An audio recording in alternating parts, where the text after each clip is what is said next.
kind of on the louder side. Hey, I just wanted to read this passage, and maybe I'll just pray for us quick, but we're going to be, as you know, talking about, I'm sure it'll get a little bit broader, but especially focusing on camper discipline, because discipline is the way to life, the Bible says. You read the Proverbs, it's like, look, if you take discipline, you're walking down a way to life, and so we want to offer that to the kids. The Bible tells us, as parents, if you're not disciplining your kid, you're essentially putting a death sentence on them. But we're saying we love our kids, so we want to discipline them at our camp. And so I'm going to just read this passage. This is one of the real simple one that says this. We urge you, brethren, admonish the unruly or the undisciplined, encourage the faint-hearted, help the weak, be patient with everyone.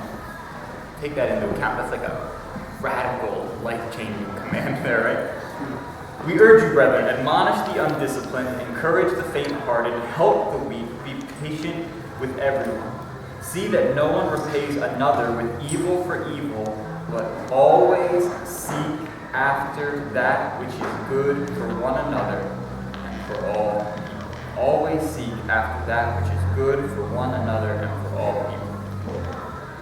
Father, I just thank you so much for us getting to be here today. I thank you so much for Kelly especially putting so much work into organizing all this. I pray that you would just give us alert minds and open hearts to be changed, to have our sin revealed in the way that we normally go about discipline or in the way that we fight against discipline, that we would have our minds really enlightened by your truth, that we would learn to love discipline, but also to do it the way that you would have us. We just really need your Spirit to guide us. I think we're just asking for wisdom here, and we trust that you will give it to us. And thank you so much again for this opportunity to be with brothers and sisters, and it is just such a gift, Lord. So we say thank you, and please guide us now to just be practically serving you well, according to what you've allowed us to know and taught us through these things.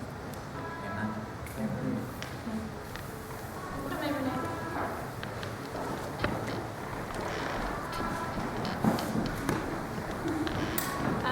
So, any of you who are less familiar with us, I am Kelly. I'm the director for this week of camp. I've been putting together doing all the behind-the-scenes work for a couple months now to get ready for this week.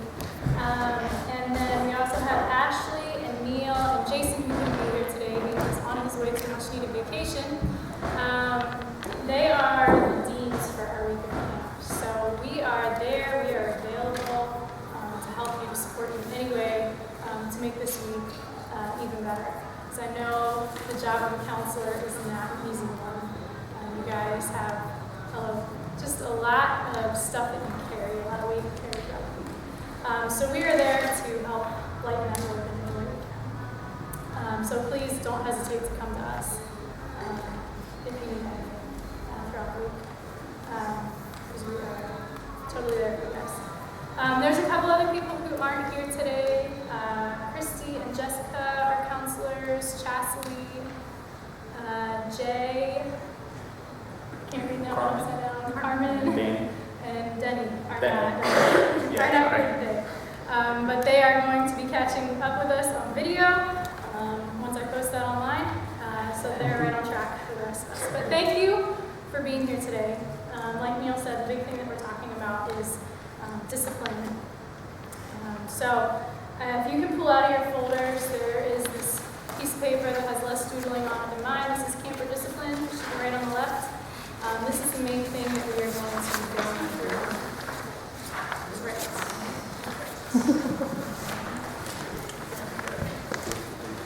So we're going to read through this today, give comments. Please, if you have any questions, stop us, ask them. We want you guys to understand everything with this, to be using this. We want this to become second nature next week. So please, if you have any questions, stop us and we will talk about it. So our role, like Neil said from Proverbs, is to teach a child the way he will go, and in the end he will not depart from it. And we want to understand discipline to be an opportunity to lead a child in a process that shows options and treats them with dignity. We want to be an example and promoter of successful behaviors to create habits that will lead to true transformation of the heart. We don't just want good behavior. It's not our goal. And we want to be instructors, not authoritarians. Discipline discipline, we want to remember, is about teaching kids appropriate behaviors to help them become independent and responsible people. These aren't things that come naturally, especially for kids who grow up here. They just do not have these skills, so we are on the front lines teaching a lot of this stuff this week. A key part of growing up is learning how to deal with the results of your actions, or consequences if you're fancy word for that. But learning to deal with that, learning to handle that, learning that your actions do have results, and owning up to that, whether it's good or bad. It's not a quick fix, it's a process that all of us are part of this week. Similar to spiritual disciplines, we have to practice these things for them to become reality. It's not heartfelt the first time kids do these things. It's fake. It's following the script that you are giving them, essentially. But just like with spiritual disciplines, we practice those things and it becomes something that's heartfelt. This discipline stuff is the same way. We hope we practice it enough this week that it's something that is going to become a normal part of their life.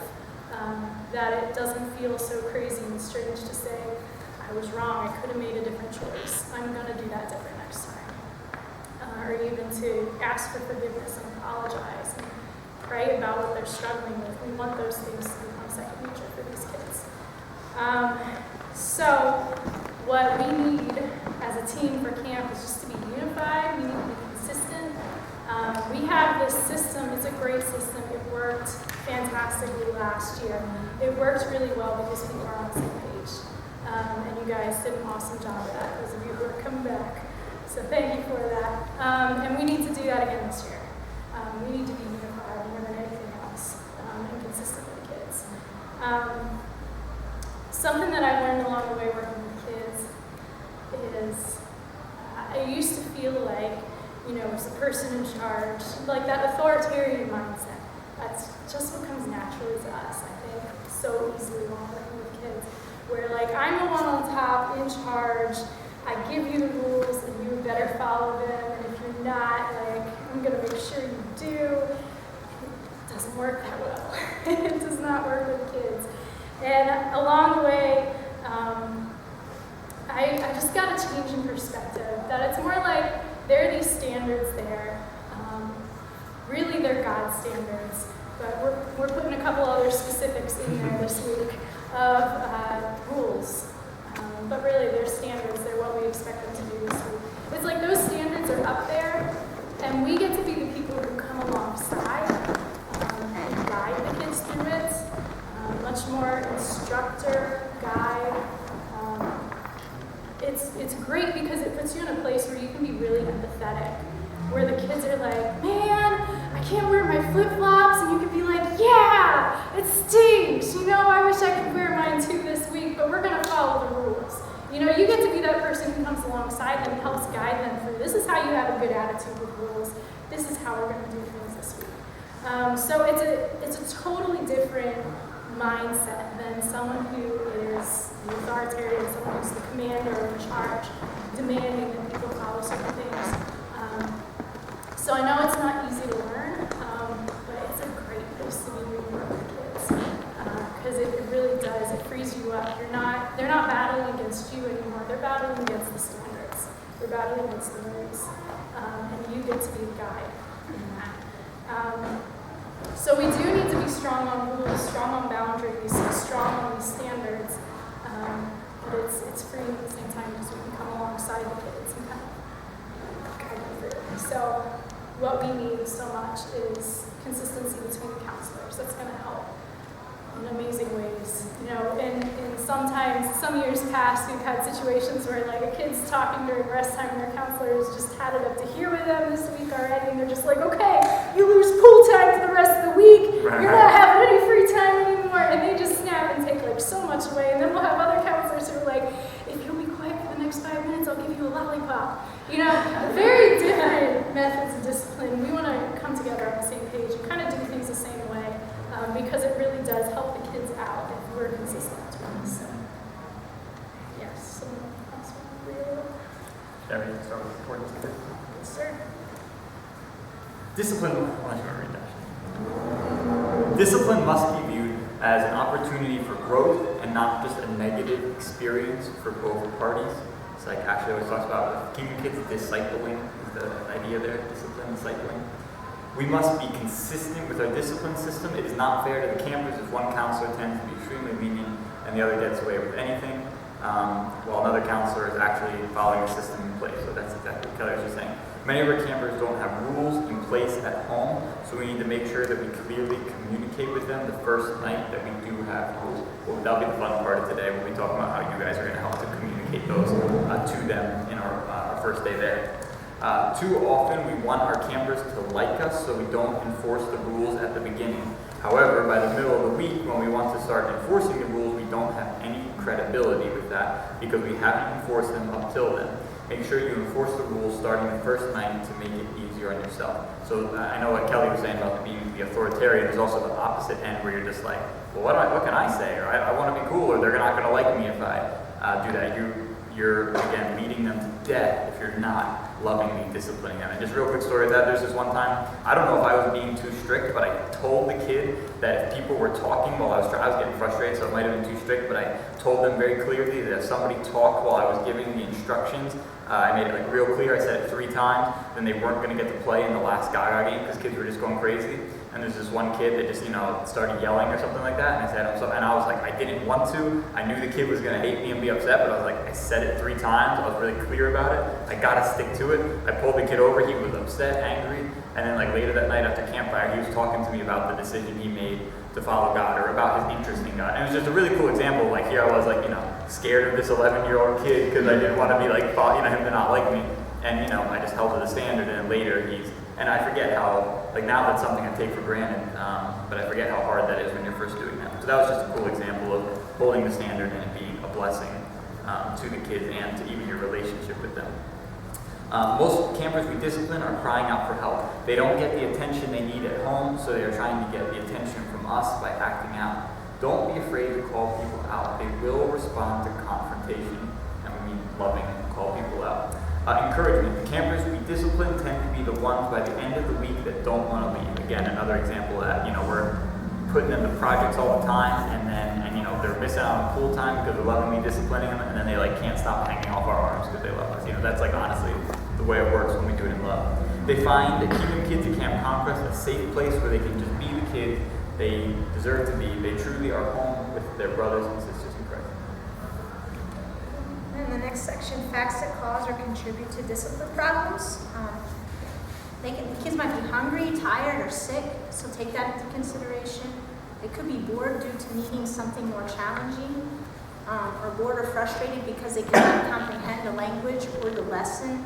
So they can be bored, or they can act out because they don't have enough to do because they're just like, this is dumb. That happens with me at my work sometimes. I don't challenge the kids enough or invite them to do enough that they can just sit there and then act out because of that. Or if they don't get what's going on, if they can't understand us, they'll act out. They could be seeking attention. They could be pushing you just to see how far they can go. They could have a short attention span. They could have a lack of healthy discipline at home. They could have learning disabilities, emotional issues, or mental illness. They could have a lack of organization by us, like maybe we don't have stuff set up well enough, so the kids don't know what they're supposed to be doing, or we don't know what we're supposed to be doing, and then they act out because what else should they do? And it could be because the leader is being condescending or being perceived as unfair because the consequences of broken rules are not being administered consistently. So that means they might see you acting one way when you're frustrated with this kid, but if you're happy, you act a different way with another kid. So they need to see us acting the same way all the time with the kids.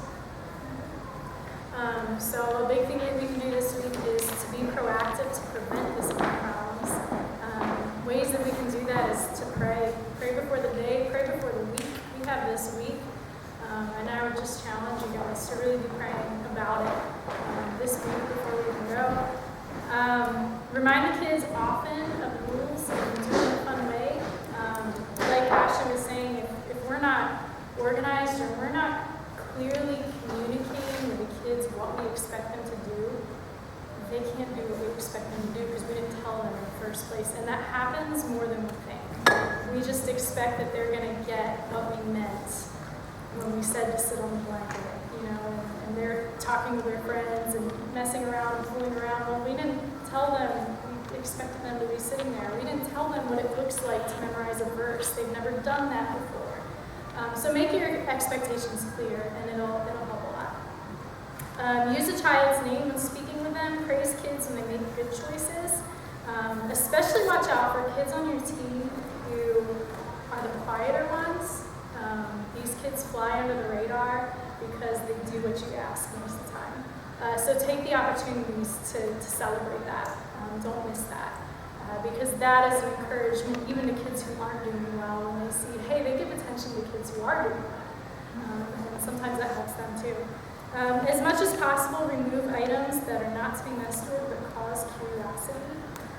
Be strategic, separate cliques, and no stirring up trouble, especially during structured activities when they'll be expected to listen. And make sure there's clear consequences.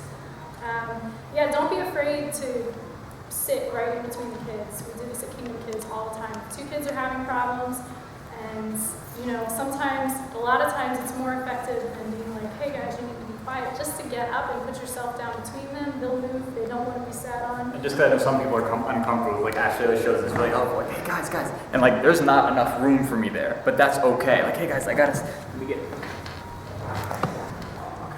like, it's like you can do that. I'm not sure what I said, but I just actually shows it. Like, I think sometimes people are, like, am I really allowed to do that? Like, yes, that's totally good. It's helpful. I'm doing it, of course, as quietly as you can do it. I kind of like try to joke with the kids, like, okay, yeah, so man, that's bumpy, okay, like, they enjoy that, and then you're helping.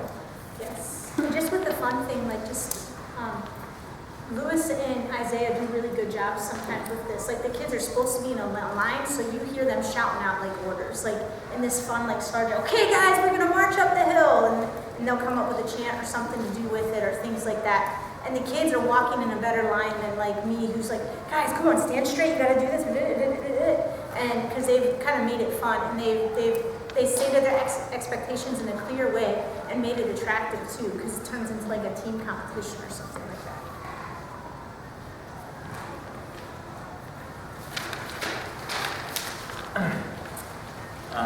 Appropriate discipline problem solving.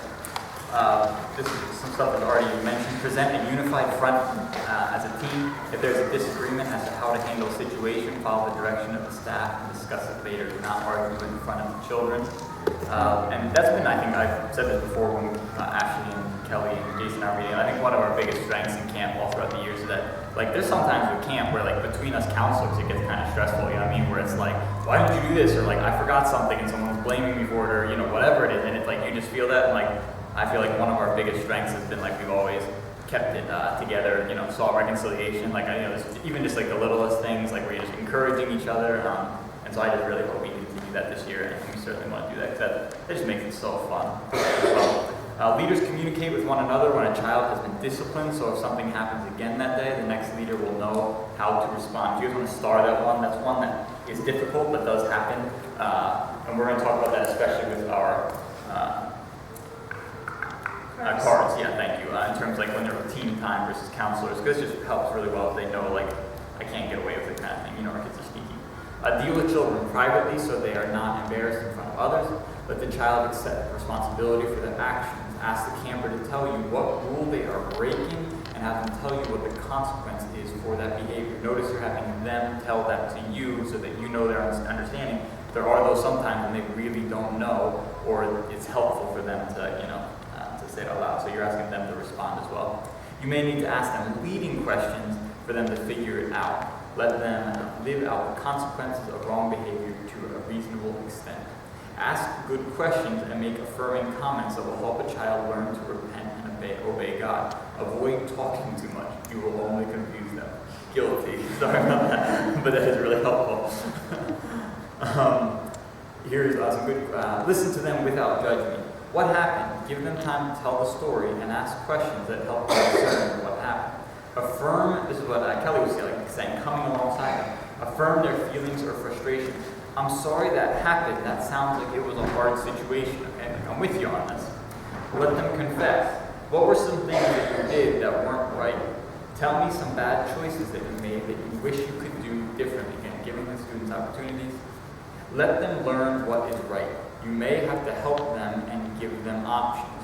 What would have been a better choice? Again, for some of these kids, we emphasize this, the idea of forgiving another person or not hitting them back is not in their, it's not in their range of options. Kids legitimately think that the right thing to do is to hit the person back because that's what they've been taught. I know, sometimes when I was first here, I didn't always, catch that until I've heard it, you know what I mean? You hear the parents say that, and the kids learn that, and they say, no, you're supposed to do this. So just really go all the way back to the basics with kids to make sure that we're giving them opportunity to learn some of those things. And then invite them to pray and pray with them. This is awesome here to bring things to God, set an example. They may need to repeat after you. Here's an example. Dear Jesus, thank you for my friend Maria. We're going to pray together and kind of see things that you can do to just lead them back to God's truth. Thank you for giving us, God. Please help me now to forgive this person, whatever it might be. And then this is all about the love and discipling stuff. Affirm the child in some way, even if he is not repentant. It is the kindness of the Lord that leads us to repentance, and we are often the instruments of his kindness. Some of the do's and don'ts of discipline. Never put your hands on a child in anger. If you shove a kid or squeeze his or her arm, shake, yank, etc., you will break trust with that child in a way that cannot be fixed. You can get in trouble with the police or child endangerment, and they can't maybe sue. Do not yell at a kid in anger. Enter into an argument with them or speak unkindly or disrespectfully. You are the adult. Act like it. If you know the rules and consequences, you can stand your ground and just walk the process out. It is so easy to get caught up in an argument with a kid. And if you think about it, it's not helpful at all. It's hard. But that's important. Do not take their behavior personally or emotionally manipulate or guilt trip them into doing what you want. For example, during a craft, the kids were being loud and the leader yelled at them and shared how she gave up her time to be with them, so they owed her to listen up. Do not overpower a kid unless it is for their own safety. Do not define a kid by their behavior, by saying things like, you're a bad kid, you're a troublemaker, don't act like a jerk, you're crazy. This will devastate the kid and cause them to fear you. Don't be surprised if your kid tries to pull you into saying that about them, because they do, and they're not in my job. Kids will try to get you to say, oh, you're just bad. They'll be like, I'm bad, I'm saying I'm bad, no, I'm bad, I'm always bad. When they're having trouble, don't buy into that, because it's damaging for them. And that's a great opportunity to affirm that they're making a bad choice, but they're not bad. And as we're going to talk about the beauty of having this discipline system, it's not I think sometimes in our first year or two, we felt well, then what am I supposed to do? And so we kind of have, it's nice that now we have okay, well, if that's happening and they're totally just not responding to anything and you feel like you need to overpower them in order to get them to do basic stuff, we have an outlet for that, which is really nice. Do not verbally or physically threaten a child, even in teasing. If you don't follow through with what you say, empty threats will cause them to disrespect you. Do not ask a kid, why did you do that? They often don't know why and will get even more frustrated. By asking why, you're asking for him or her to justify his or her sin. And on the back side of that, a better question to ask is just what happens. Ask them what about the situation rather than why.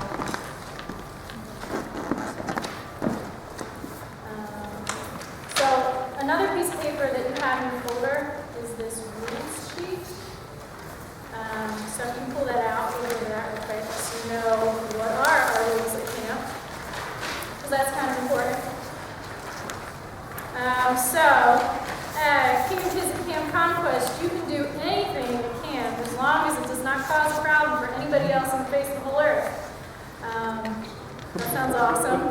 But some specifics of how that plays out is what we've put on this sheet. And these are things that we really want to be consistent with across the board.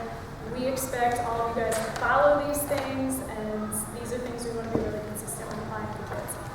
And these are always that one rule that you can do anything as long as it's not causing a problem for anybody else on the face of the whole earth plays out. Like running down the hill causes problems. It's impossible for kids who have never been on a hill before to run down a hill without falling.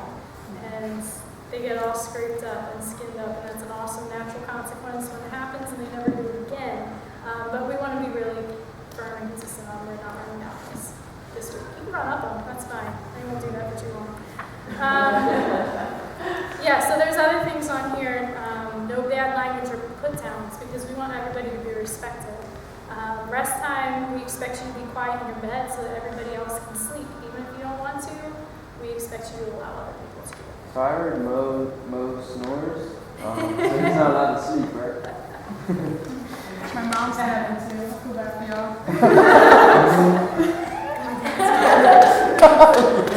I've been with Mr. Moon, I never had Oh, you guys have some funny stories.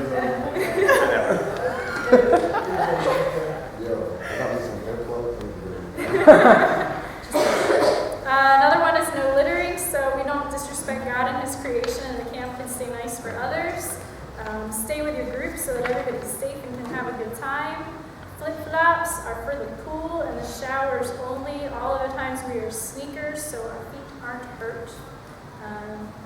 Use a flashlight appropriately so others can focus and you can keep your own flashlight. And with that, if a kid is turning on their flashlight at campfire, like, you can take it. Because we'll go over real clearly the first night at the beginning of a campfire, everybody turn on your flashlights and shine them up here. Okay, now turn your flashlight off and put it away. And if you get it out again during campfire, we're going to take it away. So that's their reminder. And if they do it again after that, just take it, stick it in your backpack, give it back to them the next morning. If they're like, hey, but I can't see to get back to my cabin, you can be like, oh, that's you're going to be all right because you can walk right next to me, and I have my flashlight, so you're going to be fine. You know, got a solution for you right there. No fighting, it causes problems for lots of people on the face of the earth. No food in the cabins. You got to finish your snacks at the pavilion so that we don't get any critters in the cabins. So, Are we given flashlights? yes, all the kids have flashlights. There's light everywhere there. You don't They don't really need flashlights.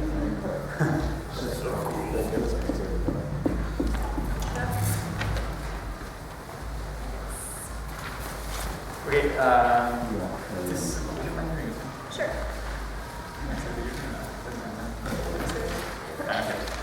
So guys, this discipline system, this is kind of like the meat and potatoes, the rice and beans, I guess they say, of the thing. So this is, all the other stuff is kind of the, the theory, which is really important to make this work, but then this is actually how we're actually going to go about it. Okay, so learning this and having it like the back of your hand will be so helpful during camp. Okay, remember to be sensitive to the situation at hand. God is gracious. Please extend grace when needed. So we're going to try to give some examples of like how this cannot just be followed as a completely rigid, like if A, then B, if C, then D. It's not like that. It's human relationships, but this is really helpful structure. So step one is a reminder. Most of the time, the campers that we come in contact with are not used to all the rules that we put over them, so we need to extend grace where grace is due. At this point, when the camper misbehaves, we lovingly remind them that at Kingdom Kids at Camp Conquest, we have rules that we must follow. There is not a consequence for the action besides a verbal reminder. Discipline needs to be looked at as an instructional time to equip our campers with the tools to promote successful behaviors.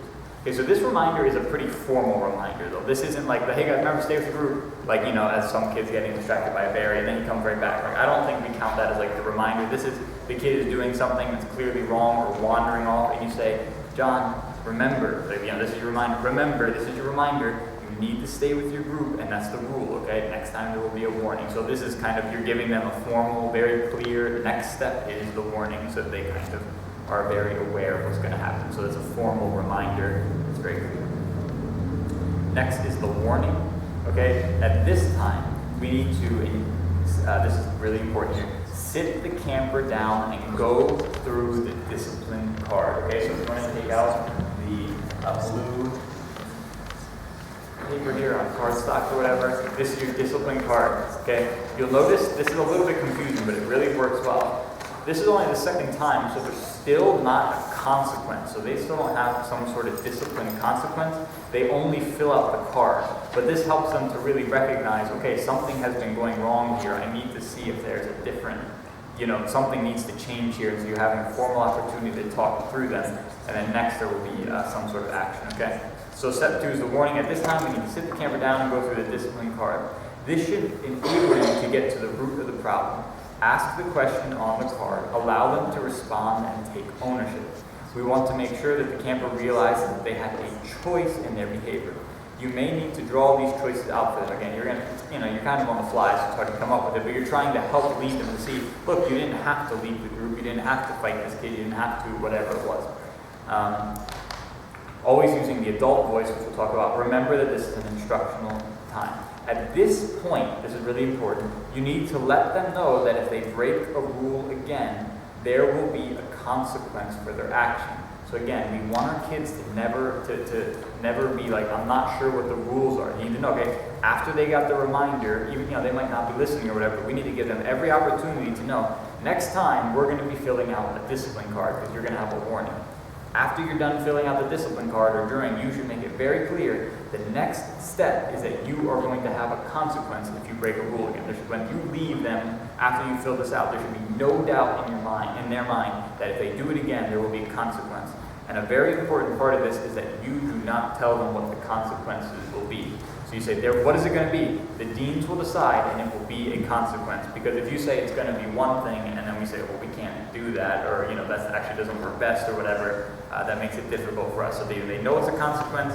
It's not going to be a good thing. So please, don't do this, but there will be a consequence.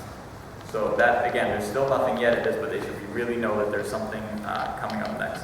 You can even be like, oh, you don't want to know what the consequence is, and let them use their wildest imagination, because they'll come up with something pretty bad in their imagination. Yes. They're good at that. But what they actually are, just so you have an idea, don't ever tell the kids that it's going to be these things, because it's different for every kid. But we had kids who cleaned all of the rocks off of the pavement. We had kids who mopped or swept the whole dining hall. We had kids who cleaned up trash through the whole pavilion area. I don't know what other things you guys had. I had girls clean the bathroom, Yeah, do the taking toilets trash. and stuff. And normally during one of the things that they want to be doing. So often that's during pool time or Right out in the nice hot sun, within earshot of the pool. Yeah, and don't make the assumption too that like if we give one of your kids one project that it's going to be that again, because it probably won't, because we might not need that thing cleaned again, or we might find something that, oh wait, this would be a really good one for them, so we have a chance to personalize it and stuff. And remember too that the whole point of this is that we don't have to get to a consequence. We don't ever want to have to give a consequence. So, again, the point isn't like, oh look, you got it coming for you, man. It's like you don't want to go there, so this is your opportunity to help them see that. But if you don't specify it. So you notice here you'll have the name. You can either have the kid fill this out, or very often, especially the younger kids, you can do the writing as they talk about it. You'll leave their name, what did you do, again, not the why. When did you do that, what did you want, again, helping them to get to the root of the problem.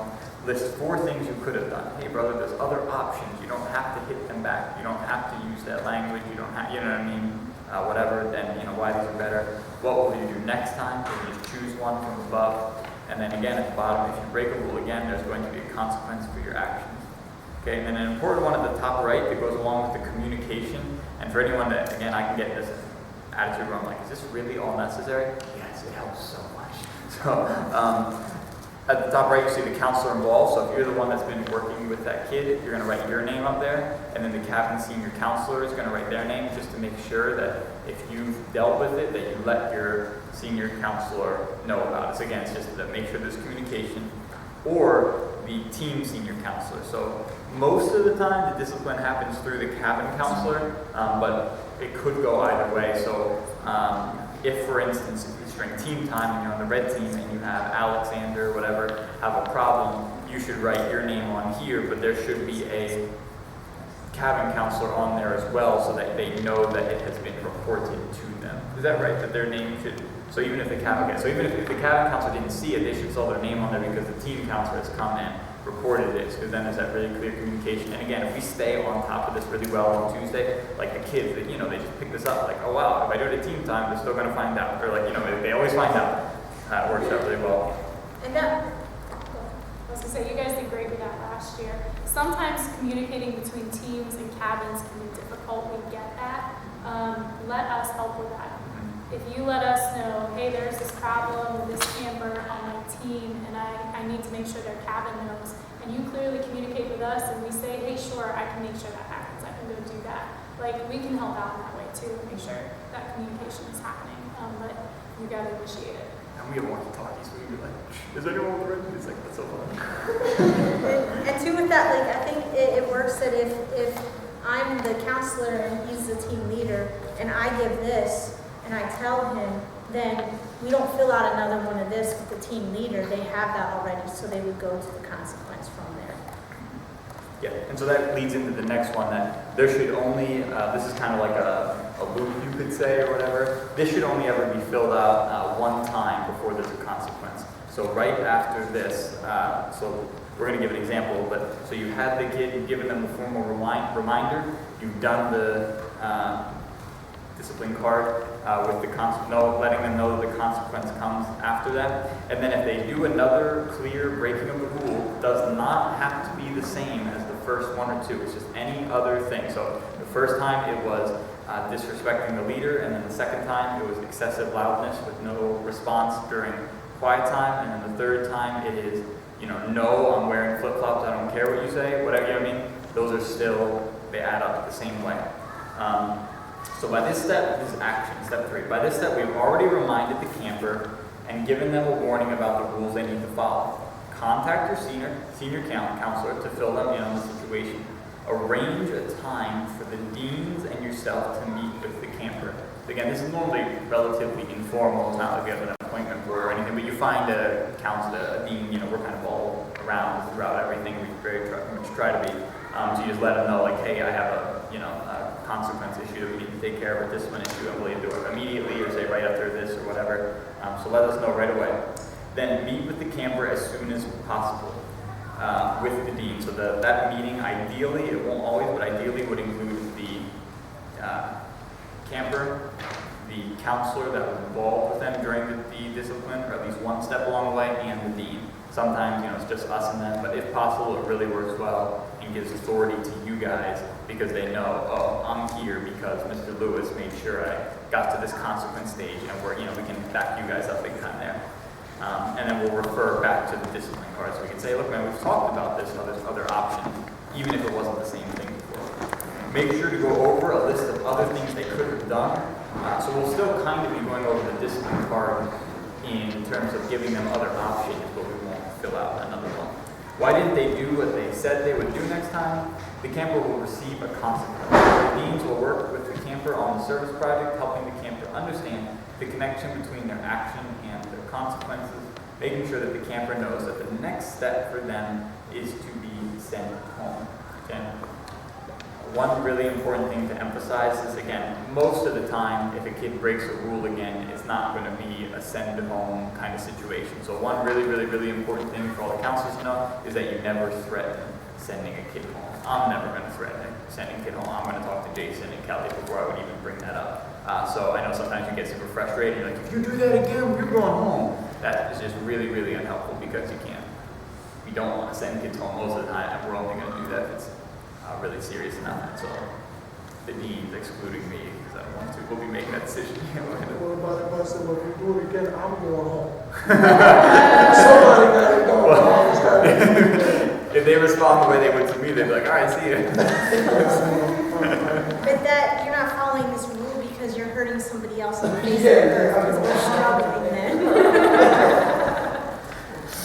And then anything from there, the going home stuff that happened between Kelly, Ashley, Jason, and myself talking through, and we'll still talk with you. Hey, what happened? How bad was the fight?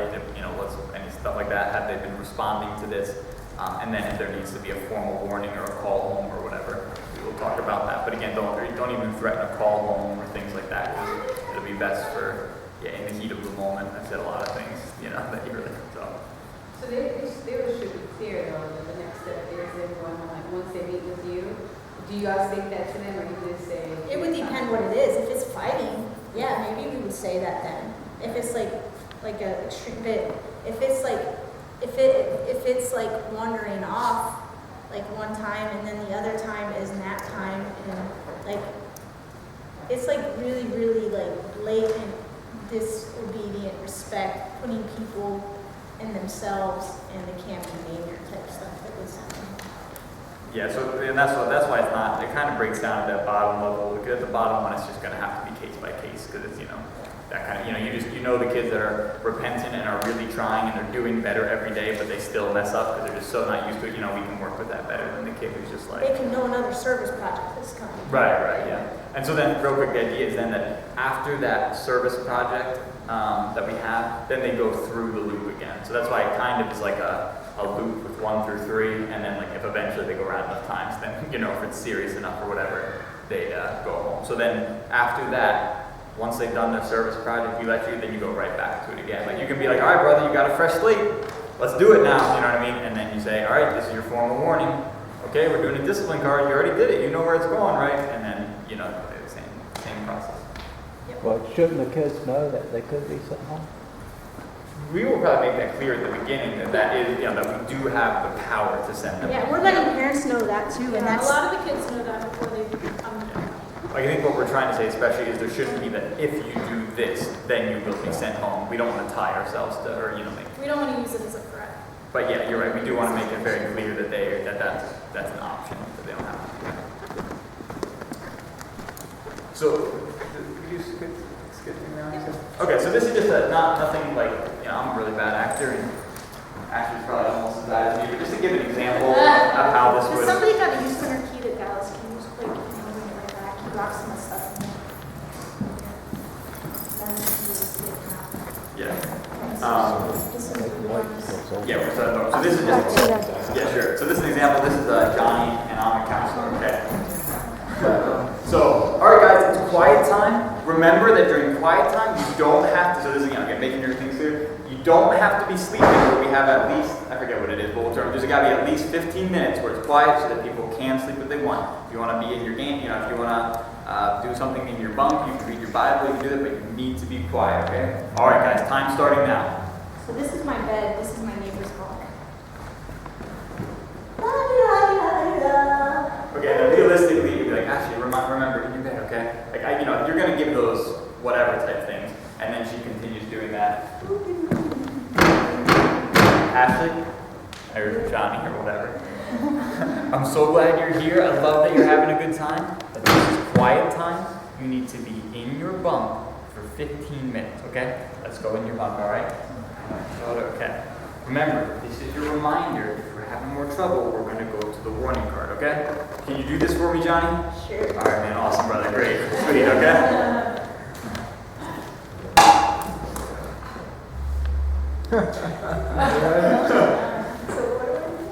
So now, and then you're good again. The same rule? Yeah.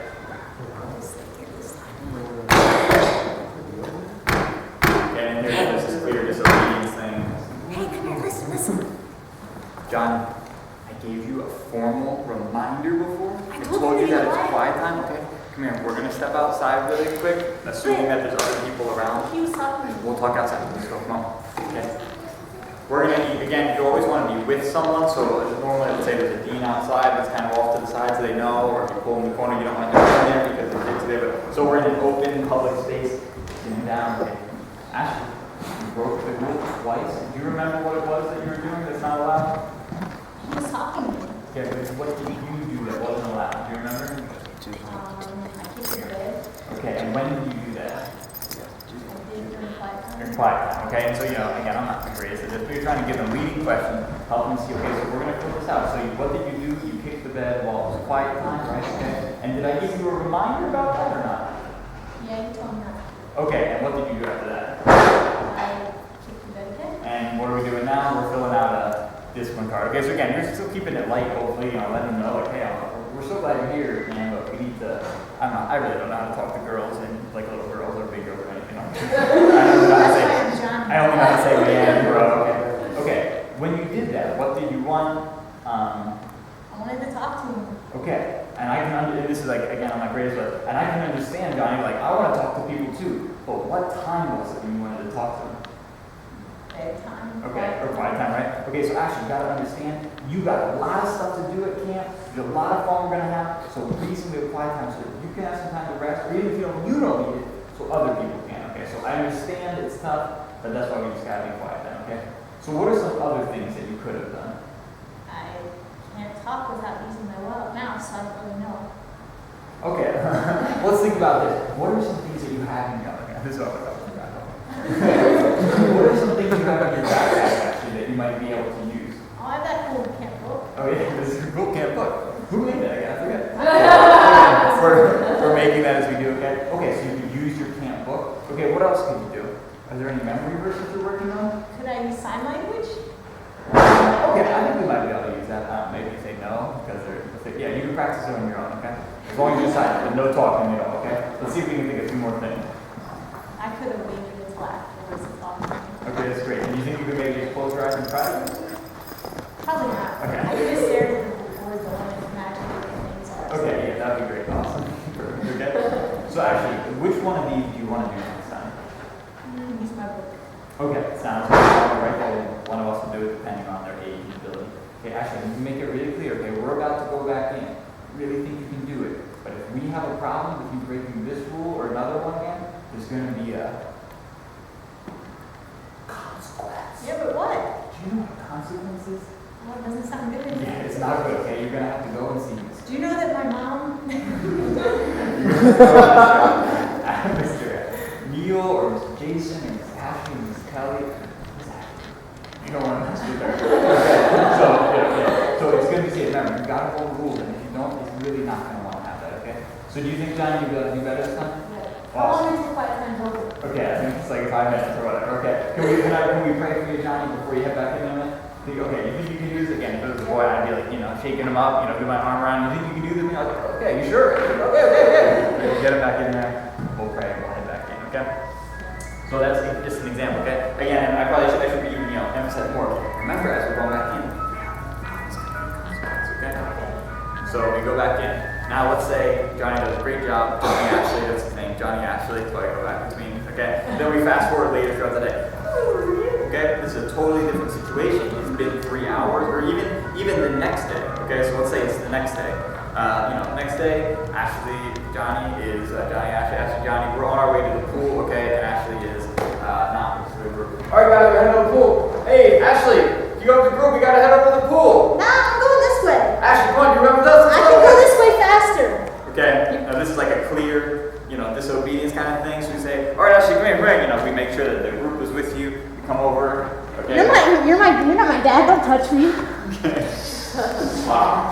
All right, Ashley, come here. So whatever we do, I either follow over there and say, okay, Ashley, or sometimes it's going to be best to be like, all right, I'm waiting for you, and you come to me. We can talk. Until then, I'm going to wait, or whatever the idea. When you're ready to go, we can go. Then again, I don't know. The best thing to do is that specific situation, play it by ear. But then we say, all right, Ashley, what did I tell you last time when we were at quiet time when we filled out this discipline card? What does it say at the bottom?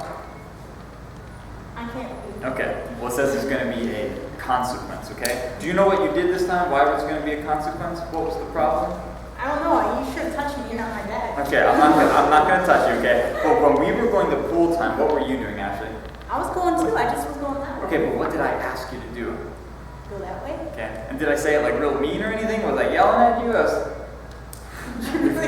Probably shouldn't even, okay. But I was trying to say it real nice, so I'm with you, Ashley, but you know what? You really got to follow these rules, and I told you next time there'd be a consequence, okay? So we're going to have to go talk to Miss Kelly, all right? Yep. Okay, sounds good. It's not Miss Ashley, Miss Okay, so then we'll go and talk with Miss Kelly, and then I'll be like, oh, whew, I'm done, Kelly. Okay. I'll give her, explain the situation. Sometimes it might be better for me to pull Kelly aside or pull one of us aside beforehand. So this could be any one of us, Ashley, Kelly, Jason, or myself, and pull them aside maybe and say like, hey, just, here's the situation, this is what happened, little huddle wall there, and then we go and pull back out and stuff. Okay? Yes, sir. Before that, though, you wouldn't talk to if you were the cabinet council, you would talk to the city council. Yeah, Or absolutely. you would have talked to, if you're not the senior cabinet council, you would have talked to the senior cabinet council. Yeah, I would say if it's the second. Oh no, I was just gonna say hopefully you would have known what went on before that. Like he would have known from the cabinet council that I had an issue, so that the next thing would be to go to the dean. Right. I wouldn't have to go talk to them again, because the next step is just go to the dean. If that's what you're asking. No, just that both the senior cabinet council and the senior team council need to go. So after I filled out the discipline card and took Ashley Johnny back in, then I should have said, hey, You should have probably talk to like one of the deans or to the cabin counselor. Yeah, right. Or to Lewis. Hey, Lewis, just, this is what happened, the issue we're having, or whatever. Yeah. So if you're a senior cabin counselor, it would be good to let the other cabin team people know too. Yes, absolutely. Communication. Yeah. Communication's an important thing. So do you need to show like you guys when going out? Or just when we were bringing kids to you, we'll bring the car. When we absolutely need to have it is when something has happened again and you're needing to bring kids to us. So it's a great time to bring your car to us and like explain the situation. We'll talk and then we'll be like, okay.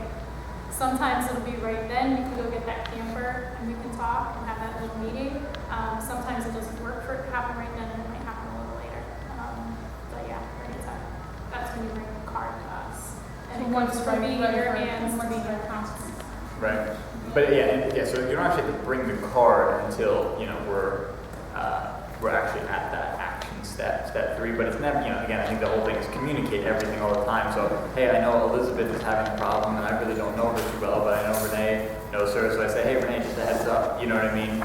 Maybe you can really encourage her, she'll probably respond. Or, hey, Neil, I know that you hang out with, Christian from Mattress Read or whatever, and you come talk to him and give him some encouragement. Yeah, so it doesn't have to be, the action step. Hopefully it'll be kind of just fluid as we're going all the way through.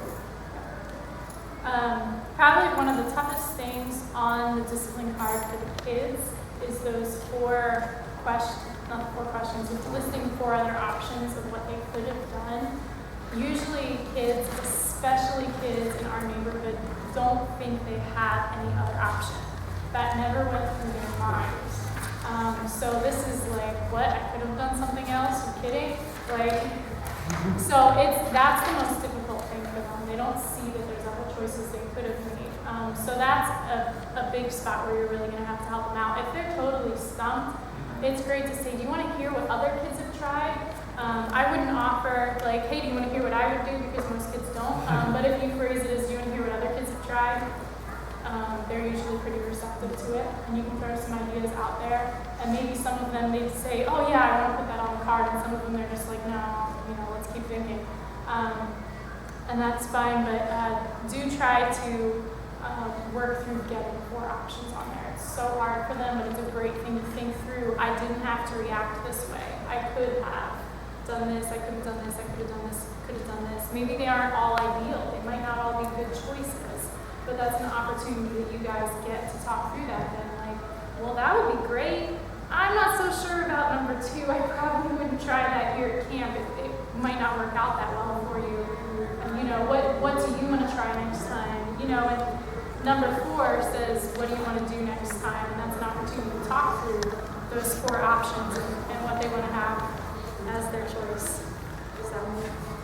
And then I should already do just a really few quick ones, just to give an example, for instance, of how these, or I can even kind of just do them for you guys to just get a feel for like us wanting to say we want to extend grace with these things and try to look at the heart issue, right? So running down the hill is so let's say a kid's given a formal reminder earlier the day for being loud during quiet time, okay? So they already have a formal reminder. Now you're saying, should I give them a discipline card, okay? And so we're at the hill and he says, hey, all right! Okay, and he runs down the hill. Do we pull him aside and give him a discipline card? Yay or nay? What do you guys think? Yeah, thumbs up for yes, thumbs down for no. Like Jennifer, she's bold, Jen's bold, okay? I think we would say there, we'd say, no, we don't need to give them a discipline card. They're excited and they ran down the hill after a rabbit because that's what boys do, and that's what I would probably do, and I'm probably with them. They're like, sorry, back up. So you can be, flexible with things like that, okay? There's a difference between that and, hey, look, I want to run down the hill. Miss Ashley says, Hey, Neil, you gotta be careful. Please don't run. whatever, I'll be fine. Neil, don't run down the hill. Okay. Discipline card, yes or no? Right, okay, there's obviously an instance of disobedience. So we're teaching them there about, the one, we're just reminding them of the rules. The other, we're giving them an opportunity to learn discipline with disobedience. Okay, same things with with some kids' language and stuff like that. If a kid, a bird swoops down to get scared, they say oh, you know what I mean?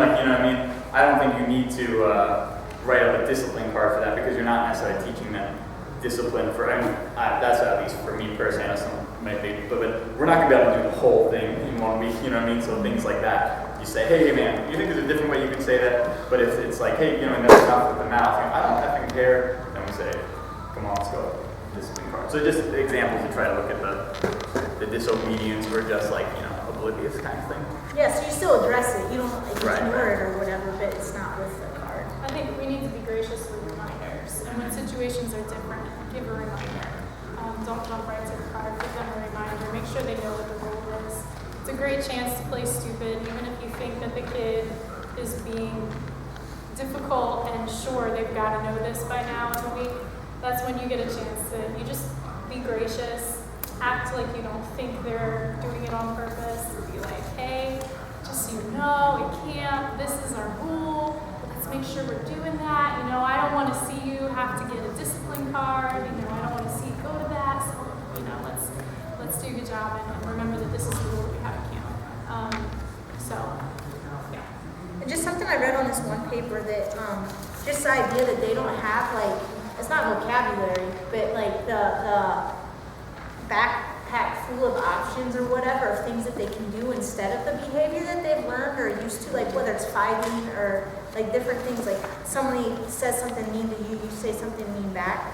Like it's just interesting on this one thing, it says, like for an example, like we know a lot of different options of things that we can do. For something as simple as like you slam your finger in the door, right? You know that you can cry, you can cuss, you can hit the car, you can be silent, you can kick the tire, you can laugh, you can like stoically or heroically open the car door and or you can groan. Like you have a lot of varieties of choices, like if you're walking with Christ for a while or if you're taught that way. But like, it's like they would just be like, no, it hurts. So I started cussing, and then the closest person to me, I took it out on them, you know? So that's just an idea of like, they don't have the, I don't know, you say a bag of tricks to pull out the responses to or whatever that we have or the practice of that. So that's why we'll have to help them kind of with the options and think through those things for their full choices and stuff.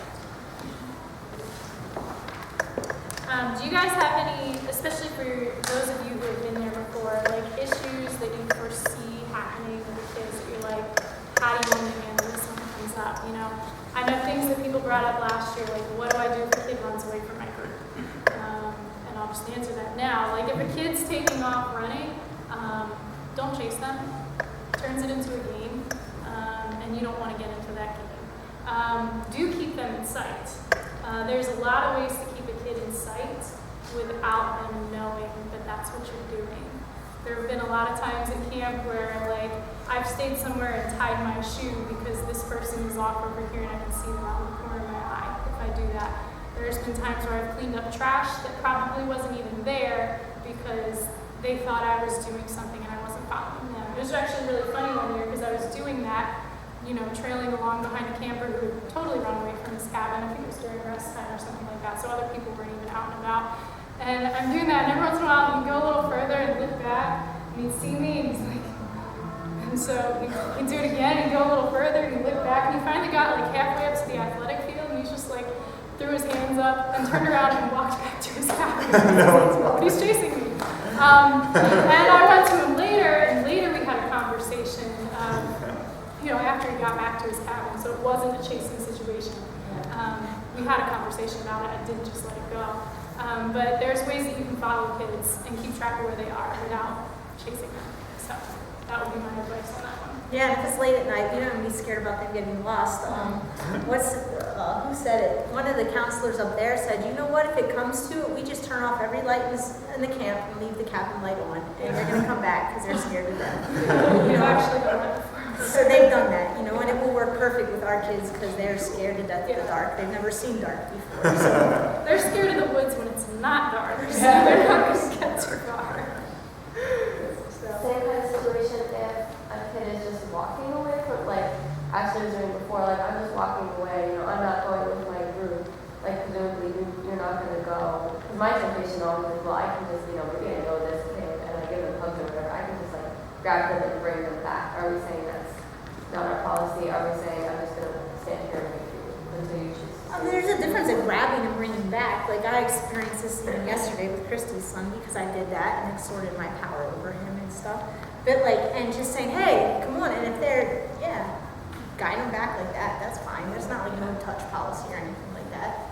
You know, but that's different than like, There's a difference between guiding someone back and forcing them back. Yeah, it's just what you're saying something. And if they're so belligerent that you need to force them back, you know, if they're just like standing in one place, then it's zero, I have to do that. Yeah. Yeah. That would be a situation. Sometimes, and it depends on the kid and it depends on the scenario. Sometimes walking away from them and making sure the rest of your group is away from them, and it's like you're turning your back and leaving. Sometimes that's enough that they'll come, because a lot of times what they're looking for is attention. So when you've removed all that tension from the rest of the campers and from yourself, you still know where they're at. They're still within eyesight of other people. Like, they're safe, they're fine. But sometimes when you walk away and just, you know, maybe you're at archery and you head up a hill with the rest of your group, a lot of times you get 15, 30 feet, they're going to be like, well, this is silly, and come after you.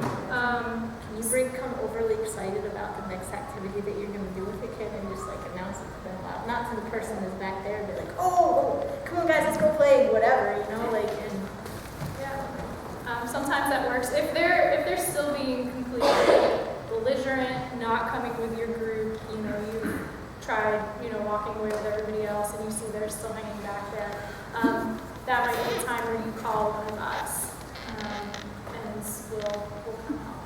And if you give the warning, then you get out that's when you just get out the car too. And if they're willing to stand there, then you just start filling that out right there with them and say, okay, we have to fill out this, and that could snap them too, or it could make them sit down and be more stubborn, but then you have the card and then you're still following the process through. Yeah. So that they'll think it's, in the end, they'll see that it's just because you went through all the steps still or whatever, instead of just directly, I told you to do this and then do that. I could follow that with one more question. Last year I had a girl who would not be really disciplined, and she wouldn't say anything. Like, she was, you know, she was talking about something else, but she was just completely non-responsive. And I think in the end I did manage to get a response from her, but what's your suggestion in those cases? Sometimes, if it's possible to give it time and to leave them just sitting for a while, time out type situation. Sometimes kids need a chance to cool off, and if it's a situation where a kid's upset, they're not able yet to process through things. And we got to remember that, like, kids are not adults, and they can't handle frustration the way we can. So sometimes just giving them a break and be like, you know what? Why don't you take 5 minutes? I'm going to come back, and we'll talk more then. I would try that first. So, and then come back. If they're still just absolutely refusing to talk about it, fill it out, whatnot, that's like, okay, that's like another issue in and of itself. And that's where it would go on to the deeds, even though the card didn't get filled out. It would come out. This isn't a discipline question, but what do you do when like a kid can't get his zipper up and like stuff like that? Are you guys gonna go over that stuff? 'Cause that happens a lot. Like they use the restroom and then like it's so If it's they come ask for awkward. help them. Just make sure there's somebody else Yeah, around. super public. Like, don't ever do it in, like, you might say, hey, come out here, or make sure there's another leader called, but another leader into the bathroom with you or whatever. You can help them. Absolutely. I wouldn't just say a kid is zippered down and walk up to him and say, let me help you with that. Or tell them it's down and then if they ask for help.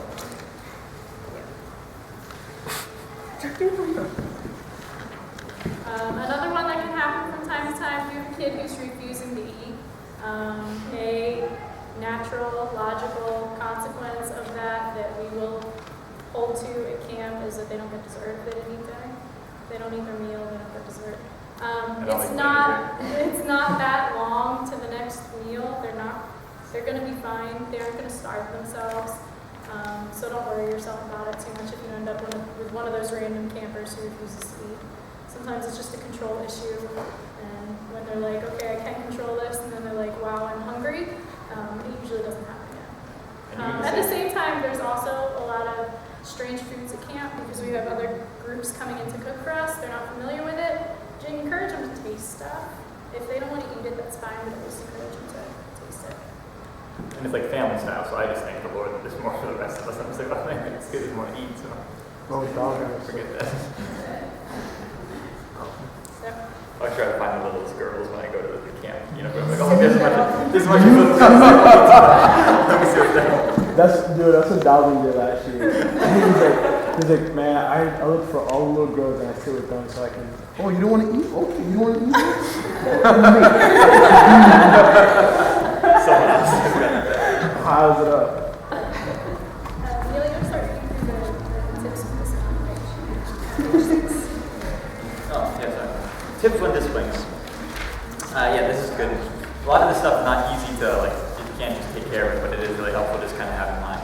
In poverty, discipline is about penance and forgiveness, not necessarily change.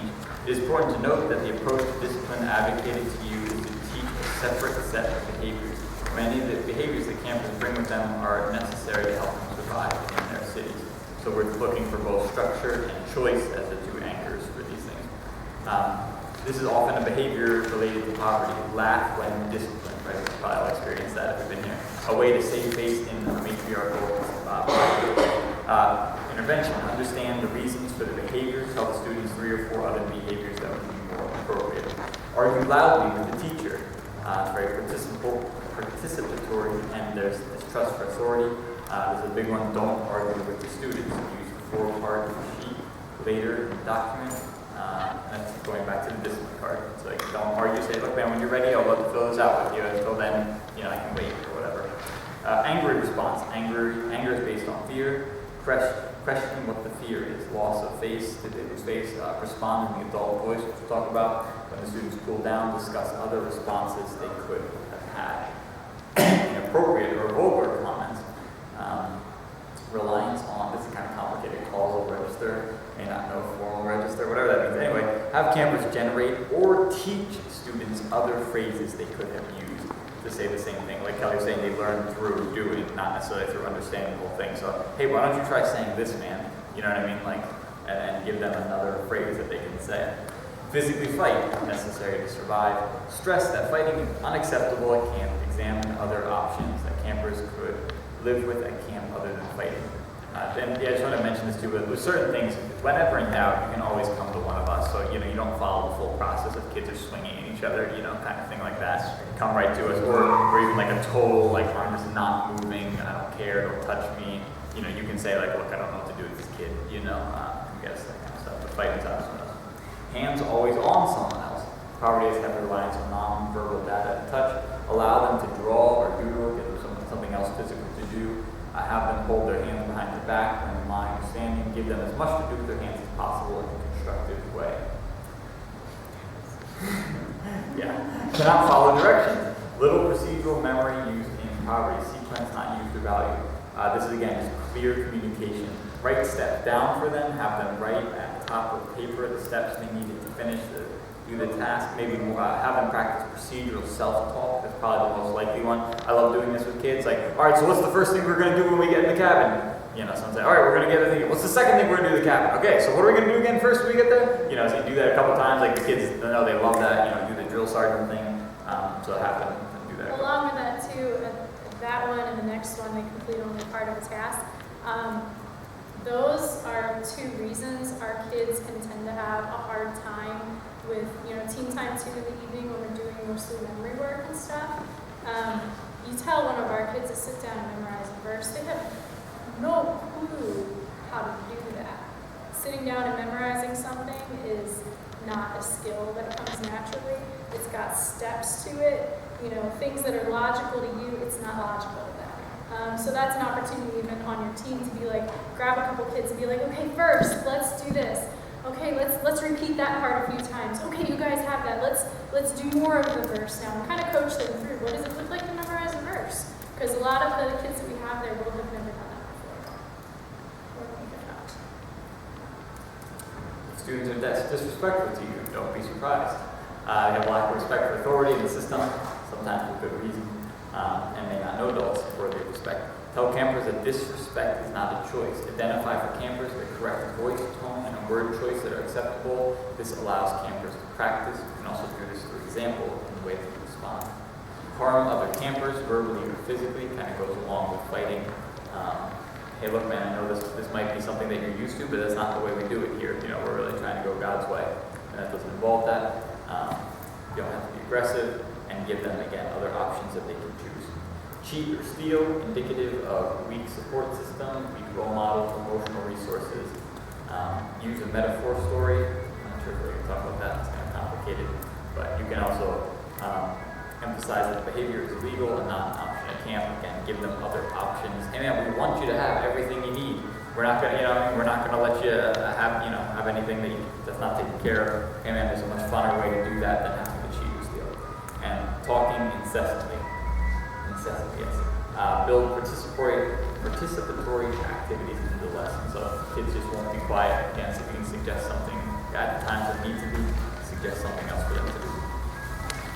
We already talked about participation in the camper, that section.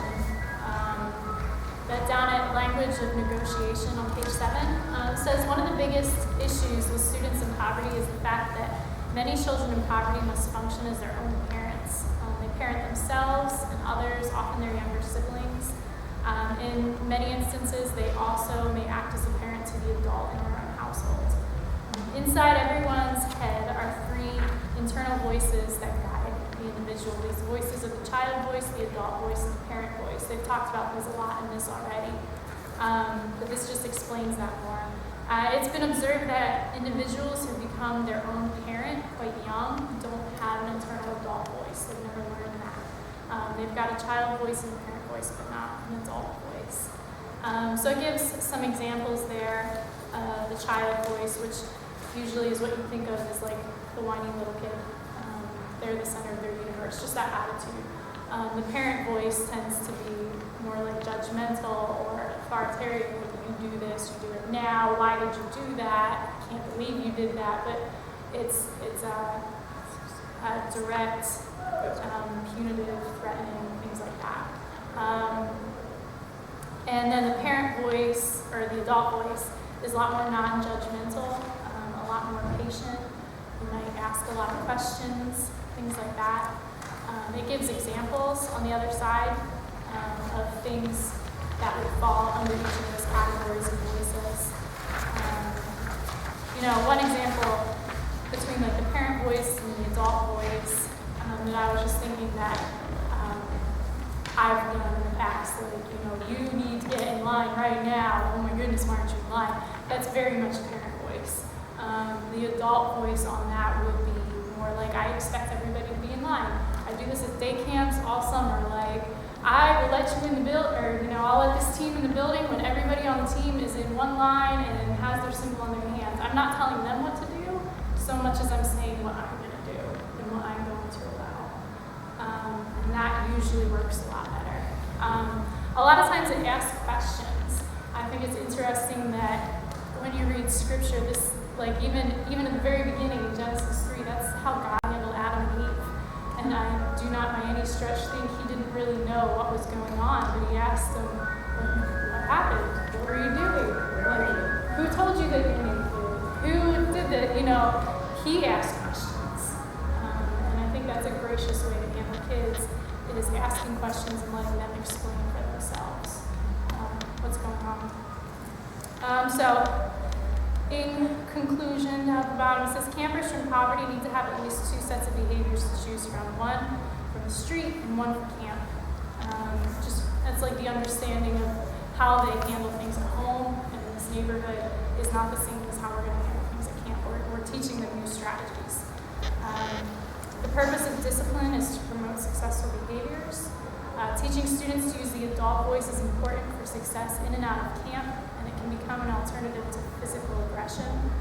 Structure and choice need to be part of the discipline approach, and discipline should be seen and used as a form of instruction. That wraps up that. There are some things that we didn't specifically go through in there. Please take time to read through this again this week. Hearing it once isn't enough. So take time to review it.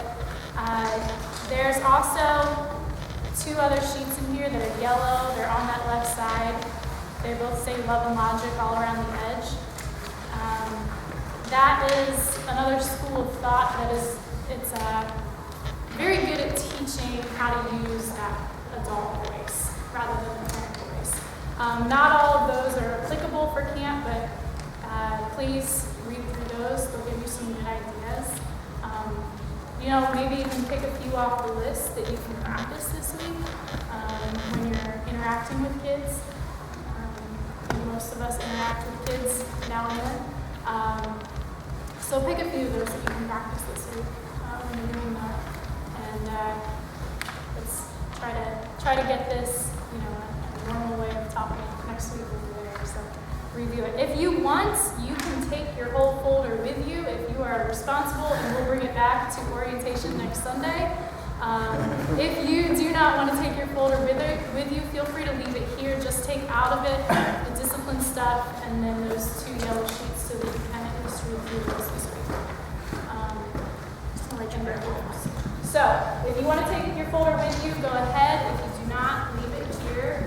I also have camp books. These are just printed copies here, but I know some people like to be able to look through what's devotions look like every day. This has the devotional pages in it, so if you're someone who's like, wow, I want to see that, Sorry, just getting you back. we have those to take. You'll get the real, actual, nicely printed camp book next Sunday orientation. So that's the end of my stuff, but before we leave, we are going to do, yes, you can Just talk. one thing with this, when you read over this, if you just feel like this is really different than how I normally interact with kids or people, please know that I am 100% with you. I was reading this stuff last night, and I'm just like, oh God, I'm such a failure. I can't do this. I don't know why I'm a dean. This stuff, I'm the mean voice? I don't like it that it's called the parent voice because there's good parents, so I'm going to call it the mean voice. That's me. That's how I talk to kids and sometimes adults too. And so I was just like, Neil, Kelly, what am I supposed to do in a week to get this figured out? And pray is a huge thing. And then another thing, I think I need to do is go through, especially this sheet, and just to give you hope, maybe to have success in some ways, if you're where I'm at all. And it says and pick out ones that are going to happen, pay attention. And it says, I'll start again as soon as I know you're with me. So, okay, I need to stand in front of a mirror or something and just do that, and or pick 5 or something. And that's just what I need to be doing those a lot, using them at my work with the kids there, or if I'm, Christine and them are gone, so I won't be with their kids, with Judah and Leah, or if I'm, on my block, or whatever, just practice with Brian. Dang, I use a mean voice, a lot. And so that's just kind of just I'm hoping that God is working in us and can use us, and we don't have to all talk like this. We take parts of this, and use the parts that would work well for. And it makes discipline so much, I know, it's just kind of reading words, but if you get started, for me at least, I'm not really good at this either, but it just makes discipline so much more fun when you do it. It's here I am, calm, giving them an option and waiting for them to do the right thing. That is so much fun. They're come on, guys, get in line, come on, let's go. They can listen to that all day long and not do anything. You can say, come on, get in line, guys, let's go. Shh, guys, quiet, come on. Guys, quiet. Yeah, that's what it's guys, I'm going to get started when you get, we're doing the countdown thing or whatever. I think that even the countdown is still a form of setting an expectation and then, having it, that kind of stuff. So it just makes it so much And with the choices, it talks a lot about giving choice. It's not do what you want to do or do what I want to do. It's okay, you have this choice. You can keep kicking the bed, possibly, and fill out a discipline card, or you can get in your bed and be able to participate in everything the rest of the day. So you're giving them 2 choices, and the one is desirable and the one isn't, but then they know that they're picking between the 2. They're picking between one with a good consequence and one with a bad consequence.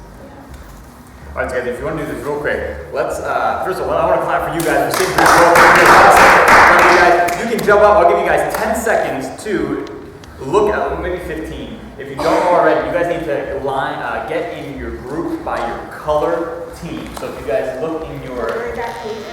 No? Right back. They don't have it, but your folders are your color teams. Oh, okay. That was nice. Kelly thinks of these things. All right, guys, ready? So get with your color group. Ready? 10, 3, 2, 9, The rest of the 8, team is hearing you. 7. Oh, sorry, 6. We team 4. We're gonna win the league. 3, 2, 1, and 0. All right, here we go, guys. So here's what we're gonna do. This is just a fun thing. The kids really loved it last year. For those of you who remember. Like honestly, guys, I'm just saying. Do you guys see? I just want to give you an example, like of how well. Like I'm not upset, but like just how well things like that work. Like I'm expecting to be listened to when I talk. Like and how much like I respond to that when people do this. It just like these are just things that I got a long way to go, but it's so much better than when I used to be. It's just kind of funny the way like it just really is so effective. I don't know why. These are the rules that we're using this year at camp. I'm standing up. I haven't been sitting too long, so you guys get through that too. Where we start with like doing little skits to make sure that the kids remember them when we get started. So what we're going to do is, should we just assign them or choose? Okay. So why don't we do this? The red team, you guys are going to do rest time quietly in your bed. Okay, so you guys are gonna. Sorry. So what your assignment is to come up with a little skit to do at our very first introductory chapel that will explain it. Okay, so for instance, like the one time we did, it was really like, use your creativity. Like the favorite one I think was when. Can you say in the group? Okay, yeah, you guys can do that one again if you want. I think the repetition is good. Where they had, I think Jennifer was in it and Lewis, and someone's like, "Hey, you gotta stay as a group." Like, I just want to walk on my own. Blah, blah, blah. They walk around the corner, and Lewis is like, "Whoa!" Like they ran back. Everyone loved it. Basically, a joke out of it the whole time. Renee did something with her sandal that was cool. Kind of exactly things like that. So if you maybe if you have a request for the one that you want to do, that's fine. And then while we do this, if you guys, since we don't have every group here, choose one that you want to do, and if you get it to me first, I'll give you that one. So you guys want to do right? So you guys are greens. Got to stay with your group. Wait, is this for like camp? Yes, this is for camper orientation. Yeah, this is for orientation. Then you guys are actually, then you're going to have to come up with a skit that exemplifies the rule, explains it, and then you're going to present it. So It can be funny, crazy, doesn't matter. yeah, like for fighting last year, so we did like a Matrix fight thing. That was like really cool. It was kind of fun stuff. You guys are fighting? Okay. You guys are going to do both fighting and language and put down. So we're going to kind of put both of them so as long as, they go together. So that will be yellow. Yes, sir. Flashlight, yes. That will be blue. Awesome. Yeah, flashlight. Again, you just got to put something good with flashlight. Oh, Jack, I think Jack's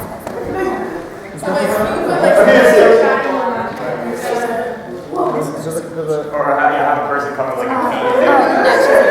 I was thinking of Huh? Down the, okay, and then that's going to be with the flip-flops. So they can kind of go together. Because we've got too many rules, so you guys don't have to spread. A or E? Gray. A or E? I don't think I met you yet. Oh, are they?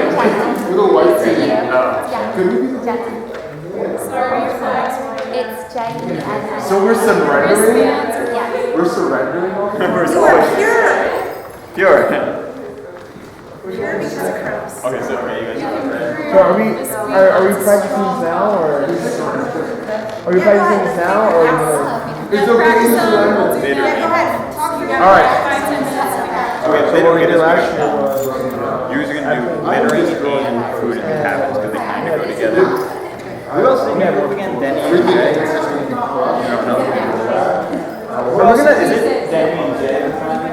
Kelly, I'm gonna have other Kelly, do we have other volunteers that can do the fun thing?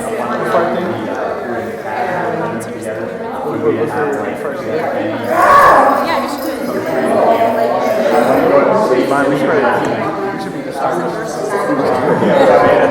Stuff like that would be I'll be the bear, and then we'll see. I think we're attempting to do the same skit, like do the same skit. You'll be the You can either do two separate skits, or like the way we kind of intended, if you can pull it all into one and exemplify both. Right, or he's like littering as he goes, and then like animals following, and then he takes it in his habit, however you want it. So But yeah, so you can do the 2 separate if you want, or kind of put them together. I'm really excited to go in the woods and see stuff and see And then I'll be, like I said, I'll be like emceeing it, kind of like give you guys the order, and then I'll like be the one that's supposed to make sure they know, like, okay guys, we don't want you to litter, that's fine, you know, kind of thing. but we have to stay in that group because we don't want to go out. Remember last year there was a bear at camp Conquest. You don't want to be hurt by him. Alright, so guys, we're putting the pressure on in 5 minutes. Guys, in 5 minutes you are going to present these, okay? You are going to do a presentation today in front of everyone. Big crowd, you can work it out, If you need another person to do a part, I'll jump in with you, okay? So you guys can do it. So you'll just walk away. Alright, come on guys, let's go to our next activity.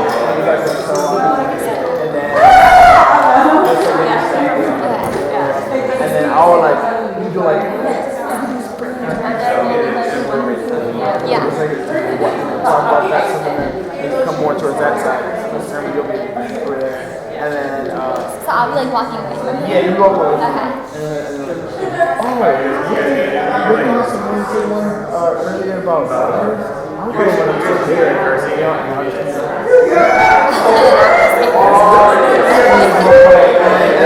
And then Mr. Herman will be like, if you run into the bear, I want you to stay in your group. You don't want to do that. Okay. I would need a copy. Let's go. Okay. You want to practice right now? Yeah, let's do it. Let's go. We were doing like, yeah, like in the library, you guys can do like, oh, we're going to put it that way. Are they going to the back? You guys can start playing. So those are things. Yeah, we have one line.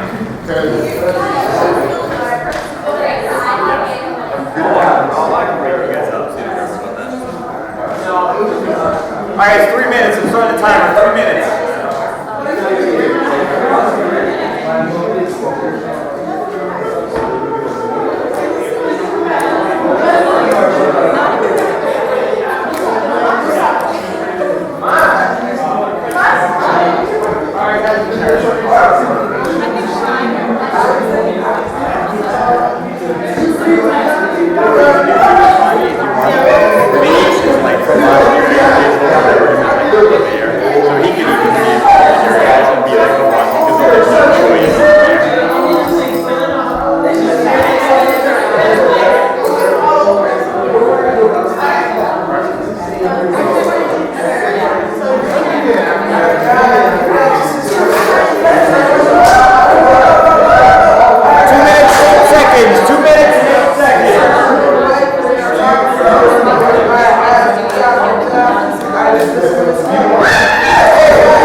Hey guys, what's up?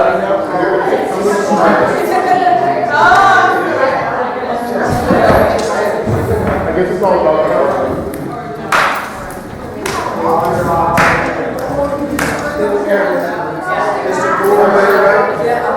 Yeah.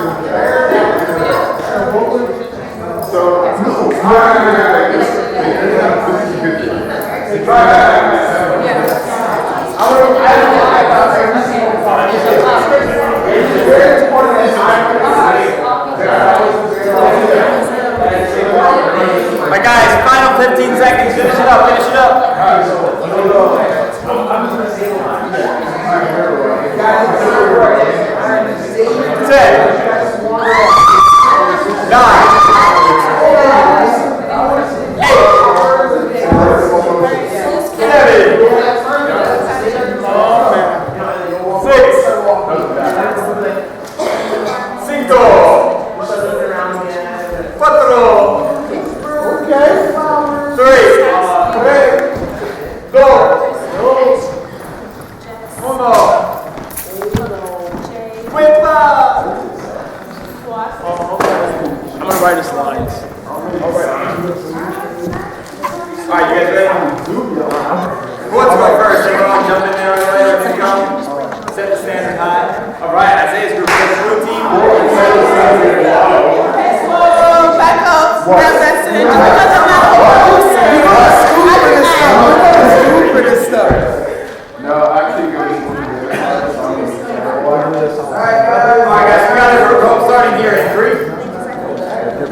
2 years later, and then you have like Jennifer like a cane and like glass up.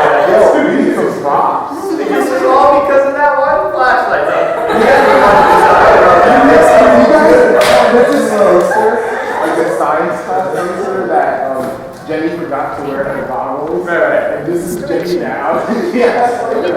If you find it somewhere, of course, the back of your head. Sorry. Okay, guys, like I said, that was a great thing, Sandy. We have the yellow group here starting in 5, 4, 3, 2, 1. Best s'more I've made in my entire life. I'm like, cool.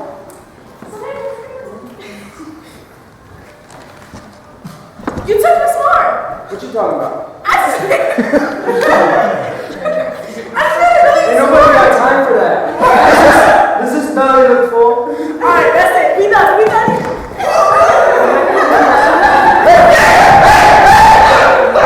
Stop! You're such a I can't stand it.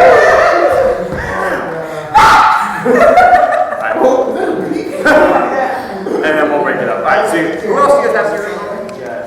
Okay, she'll obviously be great at that. No, she'll be good. She's like, do the beat. Alright, so you guys can see the kids will love these and it really does stick in with them. Next group is going to go. Let's just get this over with. Let's go. Alright, we got 3 groups. What am I doing? Huh? So I'm just walking with you? Oh wait, are you gonna do? I don't know. He just said you need more people. Can you play the counselor for us? That you need to stay in your group and then remind us that they need to be, there's a bear licking your house. Okay. No, do it anymore. I know, right? No, we're supposed Monday morning. We're not moving this like as we move. Okay, what about I'll play your part. I'll play your part and then when it's actually this time, I'll just play the bear. I got a reef. Guys, stay together in your group. There's a bear. So, no, okay, look, no.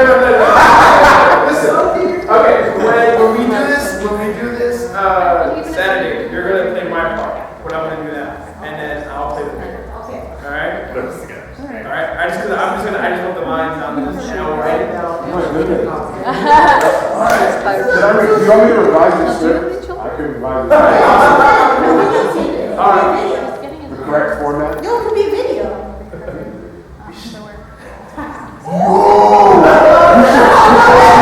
Anyway, okay. Alright, here we go.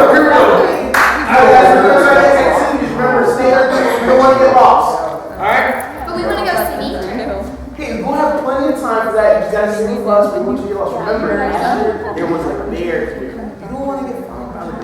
want to see the butterflies. Hey, just in our group. Let's go, guys. Let's go.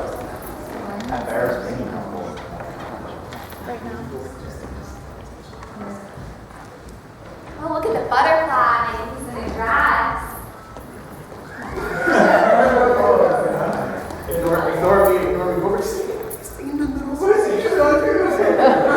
Stay here. And then I will come over here.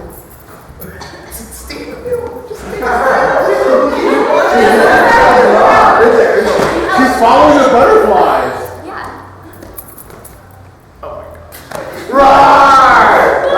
Okay. We got this. And then you come back. And then you come back. And then you're like, I just saw the bear. I want to stay in the group. I want to make sure I stay here. And they're like, I told you, you don't want to get found by the bear.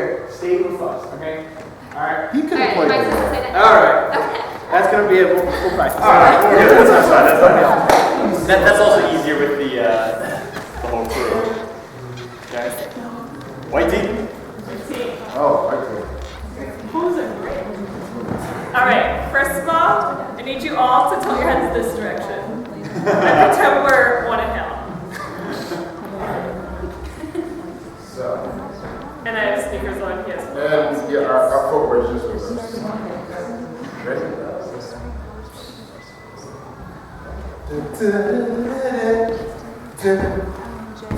Porcupine, no!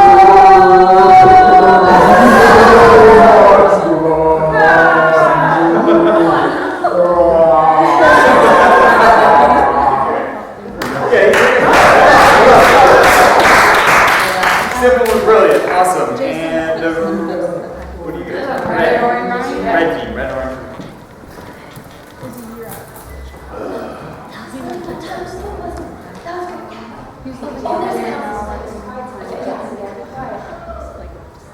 Yeah, it was a fun game of tag and pull out. And did you see that? Is everything all right in here? Is everything all right? Well, I'm the dean, remember, I'm the dean for the day, but I won't be the dean. It'll be good. Yes. Sounds good.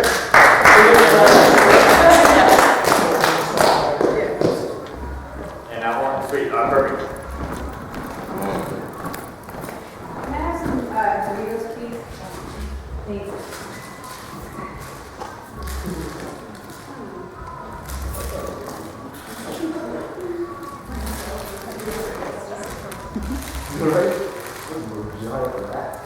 No, it's a bear. Perfect. And you know, so honest. It's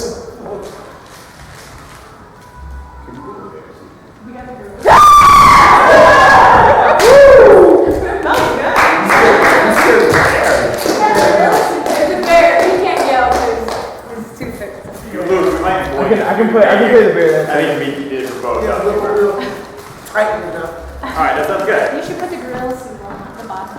Okay, yeah, I'll just walk around with the groom suit on, but I'll still like, I'll just stay there. You know what you should do? All right, awesome. That's every group, right? All right, so again, we know that's kind of rough, but hopefully some creative juices get flowing next week. But those are awesome. That's the basics that we want. It also really sets an awesomely fun standard for camp. The kids just know this is a fun time. We do things all out here and stuff. So you can check that out again next week when we meet, or right beforehand.